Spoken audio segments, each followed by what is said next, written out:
Say you're holding a slightly heavy object in your hand. Now, if you try to hold that object within a container full of water, you'll notice that it feels lighter. It doesn't feel heavy at all. What happens when you put an empty glass into a container of water? Of course, the glass fills up with water. So you're holding the glass of water inside the water which is in the container.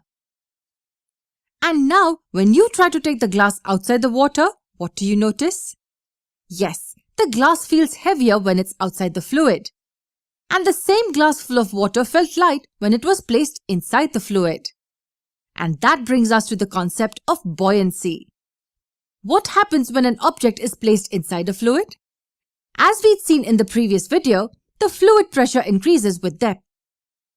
Now, because the pressure increases as we go deeper, the force exerted upward due to the pressure will be more than the pressure exerted downwards due to the pressure.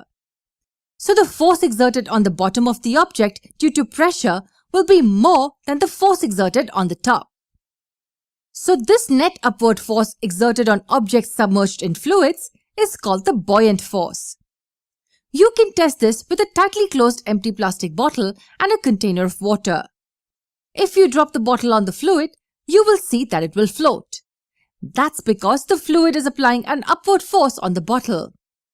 Now hold the bottle and push it inside the fluid.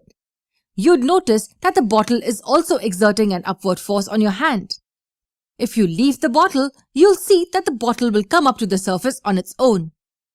I think you can guess why. Now push the bottle deeper inside the fluid. You will feel more force against your hand. And when you release the bottle, it'll rush back to the surface. It'll come up faster than it came up in the previous case. The upward force increases as it's pushed deeper into the fluid. And that's because the pressure also increases as we go deeper into the fluid. This upward force exerted by the water on the bottle is known as upthrust or the buoyant force. Now let's say you simultaneously drop a piece of balsa wood and a metal drawing pin of the same mass into a container filled with water. What do you think will happen? Will both of them float? Or will they both sink? Or one stays afloat and one sinks? We will understand this example in the next video.